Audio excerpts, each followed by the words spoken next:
और मसल्स को मजबूत करते हैं, आपके हार्ट को हेल्दी रखते हैं, मेमोरी में सुधार करते हैं। अलसी के बीज बहुत फायदा करते हैं। अब इसके बारे में हम आपको बताएंगे कि किन लोगों को नहीं खाना चाहिए। पहले अब इसकी डिटेलिंग दे देते हैं आपको कि अलसी के बीज से क्या क्या फायदा होता है।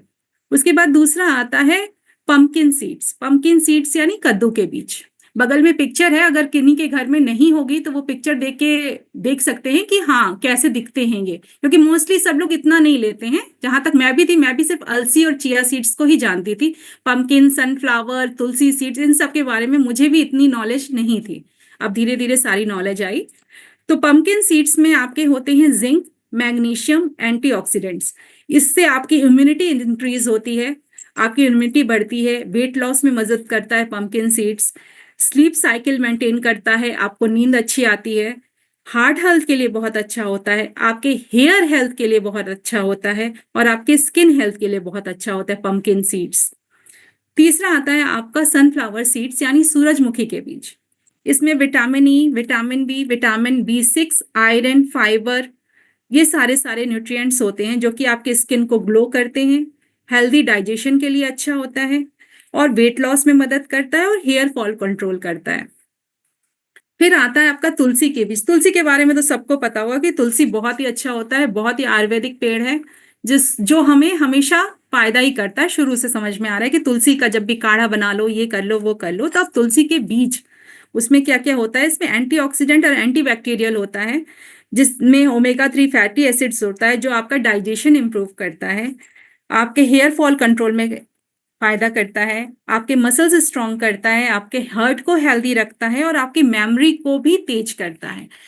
तुलसी के जो बीज होते हैं उसको खाने के में आपको ये सब करता है। फिर आते हैं आपके चिया सीड्स। चिया सीड्स में omega 3 fatty acid, calcium, antioxidant and magnesium होता है। इससे आपका बोन हेल्थ मजबूत होता है, जिसमें भी कैल्शियम और फास्फोरस और ये सब होते हैं, उससे आपके बोन हेल्थ मजबूत होते हैं। दांतों के लिए अच्छा होता है ये, हार्ट हेल्थ के लिए अच्छा होता है, हेयर हेल्थ के लिए भी अच्छा होता है, और वेट लॉस मैनेजमेंट तो होता ही है। चिया सीड्स जब भी आप खाते हैं, इसको हमेशा पानी में डाल के खाते हैं, तो आपके बॉडी के अंदर जाके पानी को एब्जॉर्व करता है, और जिसकी वजह से आपका पेट भरा हुआ लगता है और आपको जो है भूख नहीं लगती, जिसकी वजह से आपके वेट लॉस में भी मदद मिलता है, और आपके की बॉडी को डिटॉक्स करता है। हमेशा डिटॉक्स वाटर में हमें बताया जाता है कि हमें चिया सीड्स थोड़े डालने चाहिए, सिर्फ इसीलिए क्योंकि वो आपके बॉडी के अंदर जाके आपके एक्स्ट्रा जो वाटर होता है जो उसको एब्जॉर्व करके और आपके मतलब आगे आपके उसके लिए फायदा करता है। फिर छठा आता है आपका मेथी के बीज। मेथी के बीज में प्रोटीन होता है, विटामिन होता है, ये डायबिटीज कंट्रोल के लिए बहुत अच्छा होता है। मेथी का पानी हम लोग पीते थे, डायबिटीज कंट्रोल के लिए मेथी के बीज बहुत अच्छे होते हैं। ये ब्लड शुगर लेवल कंट्रोल करता है, बालों को घना करता है।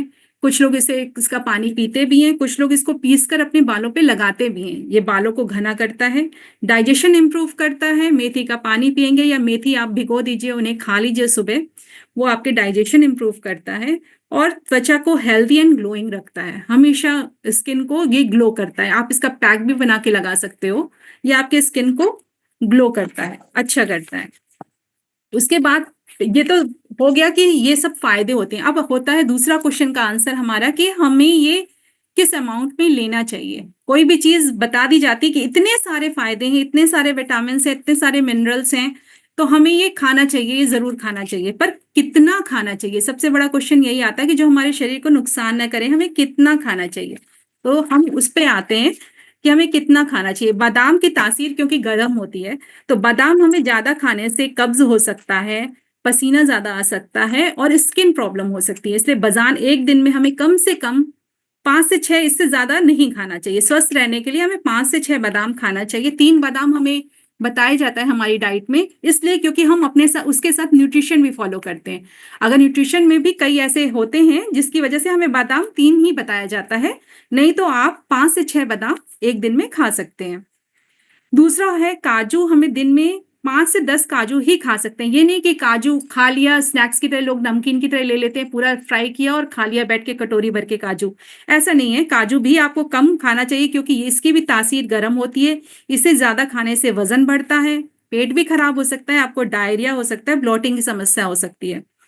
और सबसे बड़ी बात कि अगर आपको पथरी हुई है तो आपको डॉक्टर से पूछकर ही काजू खाना चाहिए अगर आपको पथरी है तो।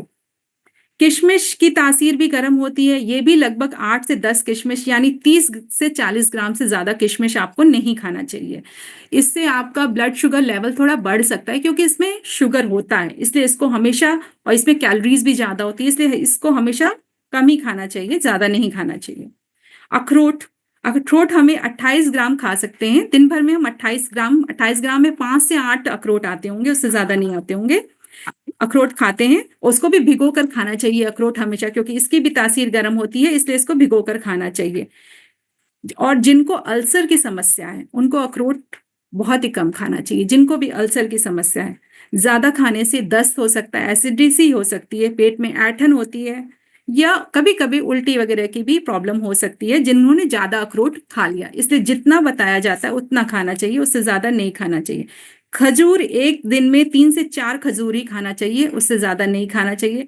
इससे आपका, क्योंकि ब्लड शुगर लेवल बढ़ सकता है, इसमें नेचुरल शुगर होते हैं, तो ज्यादा खाएंगे तो आप, जिनको डायबिटीज है उनका ब्लड शुगर लेवल बढ़ सकता है।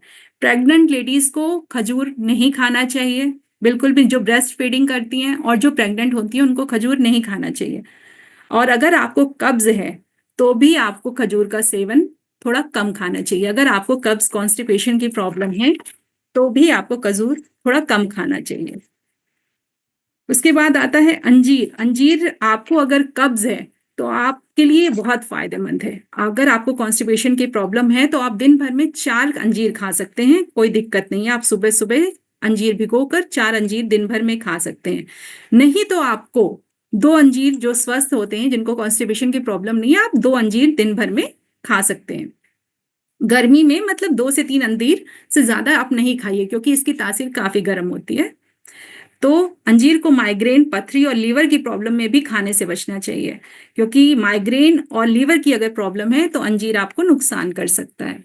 अलसी, अलसी हमें 1 से 2 स्पून ही खाना चाहिए, उससे ज्यादा नहीं खाना चाहिए। और थायराइड में इसे अवॉइड करना चाहिए, थायराइड पेशेंट को डॉक्टर से पूछ के ही खाना चाहिए अलसी। क्योंकि और दूसरा, जो लोग खून पतला करने की दवाई लेते हैं उनको भी अलसी डॉक्टर से पूछ कर ही खाना चाहिए, नहीं खाना चाहिए। जिन्होंने भी उस तरह की मेडिसिन लेते हैं उनको ये नहीं खाना चाहिए अलसी। दूसरा होता है सनफ्लावर सीड्स। अगर आपको अस्थमा है तो आपको सनफ्लावर सीड्स ज्यादा नहीं खाना चाहिए। अस्थमा पेशेंट्स को सनफ्लावर सीड्स नहीं खाना चाहिए। ये सारे प्रिकॉशंस भी बता रही हूँ कि फायदा भी करता है, पर इनको भी माइंड में रखना चाहिए कि नहीं, बता दिया हमने, खा लिया और हमें नुकसान कर गया। इसीलिए हम कहते हैं ना कि हम लोग को क्लब में जुड़े रहना चाहिए, कि हम सारे फैक्ट्स जानते हैं और उस हिसाब से हम दूसरों को सजेस्ट भी करते हैं और बताते भी हैं कि हाँ, क्या फायदा कर रहा है, क्या नुकसान कर रहा है, आपने क्या गड़बड़ कर दिया। पंपकिन सीड्स जो है, सनफ्लावर सीड्स हमने बताया, ये जो है जिनको पीसीओएस की प्रॉब्लम होती है उनको भी सनफ्लावर सीड्स नहीं खाना चाहिए। उनको भी डॉक्टर से कंसल्ट कर लेना चाहिए एक बार, अपने मन से नहीं फॉलो करना चाहिए। पंपकिन सीड्स फिर आते हैं जिनका बीपी लो है, उन्हें ये नहीं खाना चाहिए। पंपकिन सीड्स जिनका भी बीपी लो है, क्योंकि ये बीपी को लो कर देता है, इसके अंदर जो न्यूट्रिएंट्स होते हैं वो बीपी को लो करते हैं, तो इसलिए जिनका बीपी लो है उन्हें ये नहीं खाना चाहिए। जिनको यूरिक एसिड की प्रॉब्लम्स हैं उन लोगों को भी नहीं खाना चाहिए, उन लोगों को बहुत ही कम खाना चाहिए। और ये भी 1 से 2 स्पून से ज्यादा तो बिल्कुल नहीं खाना चाहिए। पंपकिन 1 स्पून बहुत होता है, सफिशियंट है। तुलसी के बीज बहुत फायदेमंद होते हैं, पर जिनका ऑपरेशन होने वाला है या जिनका ऑपरेशन अभी रिसेंट हुआ है, पोस्ट सर्जरी हुई है, उनको तुलसी के बीज अवॉइड करना चाहिए, नहीं खाना चाहिए। तुलसी के बीज में बहुत फायदे होते हैं, पर सर्जरी वाले लोगों को बिल्कुल भी नहीं खाना चाहिए। मतलब अभी रिसेंटली जिनका ऑपरेशन हुआ है और जिनका ऑपरेशन होने वाला है उनको अपने डाइट में से शामिल नहीं करना चाहिए।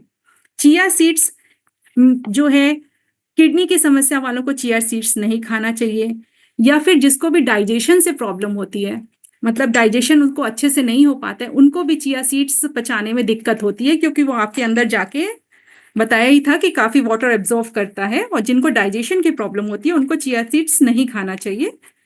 फिर आता है मेथी दाने। मेथी दाने हाई बीपी वालों को थोड़ा कम खाना चाहिए, जिनकी हाई बीपी रहती है उनको मेथी दाने थोड़े कम खाने चाहिए, ज्यादा नहीं खाने चाहिए, नहीं तो उससे दस्त हो सकता है, आपको पेट खराब हो सकता है और गैस भी बनती है, क्योंकि इससे शुगर लेवल कम होता है।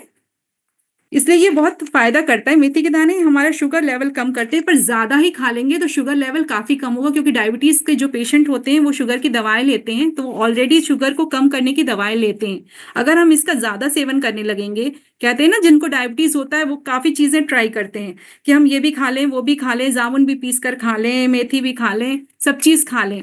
तो आयुर्वेदिक चीजें ऐसी होती हैं जो हमें बिना जानकारी के कभी भी इम्प्लीमेंट नहीं करना चाहिए अपने शरीर में। ये शरीर हमारा अपना है, इसके अंदर अगर हम कुछ भी चीज डालेंगे मुंह के अंदर तो अच्छी चीज डालनी चाहिए, उसके फायदे नुकसान सब जान के डालनी चाहिए।